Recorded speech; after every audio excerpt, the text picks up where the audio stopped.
Hi everyone, I'm Cheryl and welcome to the Sewing Room channel, and this is your tip of the week. One of the questions I often get is how do I turn my new pillow cover into a slip cover? So if you don't know what a slip cover is, it's a couple of pieces of fabric that overlap each other, and everyone wonders, well, how do I calculate that? Well, it all depends on what kind of pillow form you're going to use. Now, this is a pillow form, and they come in a variety of sizes and thicknesses, and this is pretty wide here along the side. So this is fluffy. So that also you have to determine, well, it's going to be a little thicker, so how do I calculate that fabric? Or maybe you're recovering an old pillow and you're putting a slip cover over it. So I'm going to show you how to figure out the fabric. So the first thing you want to do is take that pillow form, take a tape measure, and measure it from the center side seam up over the top to the other center side seam. And then add at least a ½ inch, and that's to help you calculate the fabric for the front. So after you've done that and you've cut your fabric out, and by the way, that extra ½ inch is for a ¼ inch seam allowance. So get this cut out. Then you're going to take two pieces of fabric that are larger than your square here. You're going to lay them and overlap them. Now, if it's a really fluffy pillow form, you may have to overlap it at least 4 inches or maybe even a little more. If it's a relatively fat pillow, maybe you only need to overlap it maybe 3 inches. So after you figure that out, you want to curl your edges in 2 times, fold them over and press twice, then stitch it closed. And you do that on both pieces. Then overlap them and have the pretty side of the fabric facing up. Then take your front fabric, lay it on top with the pretty side down.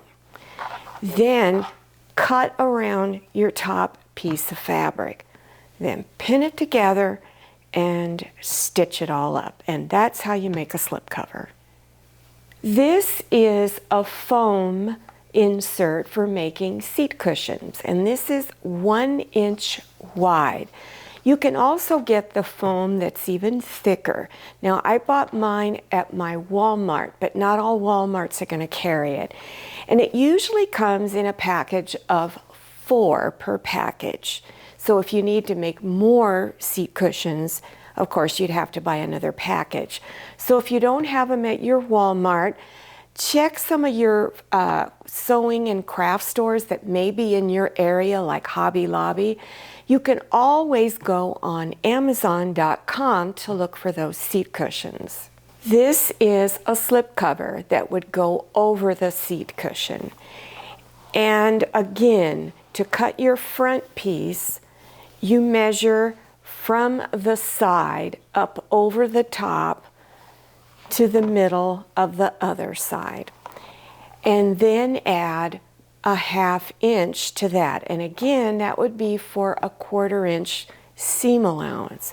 Once you've cut that front fabric, follow the process of how I demonstrated on the pillow for overlapping your fabric and then cutting the fabric around this top piece.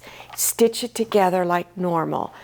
Now, one of the things that I did on this particular cushion is that before I measured for this seat cover, I rounded the corners a little bit. So I just took, you can take a pair of scissors, I took a rotary cutter and just kind of did a real rough rounding because I just thought it would look better.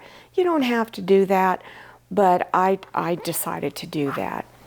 If you want to put ties on your slip cover, all you need to do is cut some fabric, a narrow strip, maybe 1½ inch wide strip of fabric, fold it over in towards the center and then fold it again and stitch it closed along the edges.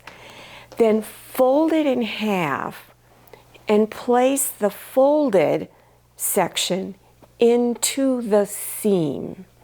And then when you're stitching around, you want to go back and forth a few times over this because this is a stress area.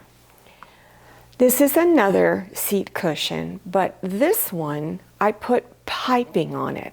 Now I also rounded the corners of the foam insert. And to put piping on is a really easy process. By the way, it's made by Wrights, W-R-I-G-H-T-S. You can buy it on Amazon.com. You can even go to Etsy, probably Hobby Lobby, in other sewing and crafts stores that may be in your area. And it's got about a 1/2 inch wide piece that sticks out, and that little piece goes into the seam. And that's how you stitch it in there. You also can do your ties and put it in there in your seam while you're stitching the piping on. You can also make outdoor cushions for either pillows or for your chair cushions, either one. But when you're doing that, think of designs you can make that could go on those seat cushions or on your pillows. This is a 1/2 square triangle, and it's very simple to make a 1/2 square triangle. And then here's another one.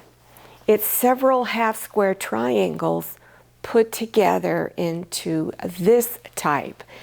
Now you can get outdoor fabric at Hobby Lobby. Some of your Michael's craft stores might also sell it. If you're not sure where to go get it in your area, if you don't have either of those two stores near you, go on the internet and just in the search block enter outdoor fabric, and many different websites will show up. You can probably also get it on Etsy.com, Fabric.com, and as I said, many other websites. I also use outdoor fabric to make an outdoor table runner. And this has one theme of fabric. It has kind of a beachy little cabana type theme on it. And I actually bought this at my Walmart. I don't know if they still have it, so you may check out your Walmart. On the opposite side, I put this patriotic holiday fabric. So when it's either Memorial Day or 4th of July, I can flip this table runner over to the other side. Now you can also use other fabrics to make outdoor projects. But remember, outdoor fabric is treated so that it will withstand the elements and it'll last a lot longer out there. Now, if you're going to use regular fabric, you could spray it with Scotchgard or a product called Never Wet. This is another table runner, and I had all of these odd size squares. And so what I did was I cut them down all to the same size and stitched them together and made this really long table runner. This is also outdoor fabric, and again I bought this at my local Walmart, and this has a watermelon theme. And then this one here was also from Walmart, and it's another patriotic theme. Well, I hope these tips of the week were helpful to you and that you try working with outdoor fabric. Also try working with the piping. You'll find it's not as difficult as you think. Now, I've got other projects down below that you can go to get detailed information on how to make these chair covers and some of these other pillow projects that I showed you here. So to get to those links, you scroll down below your YouTube screen to the description section. Click on the word more, and that section will expand open and you will see all of the links appearing. Don't forget to follow me on Instagram and make sure you go and check out my Facebook page. Thank you so much for watching. I'll see you next time, and happy sewing. If you like the Sewing Room channel, one of the best ways to show your support is to subscribe by clicking on that red subscribe button and give this video a thumbs up. And don't forget to click on share to share this video with your friends. And make sure you click on the bell so you receive notifications for all my new videos. I'm Cheryl, this is Manny, and this is Scotty. See you next time.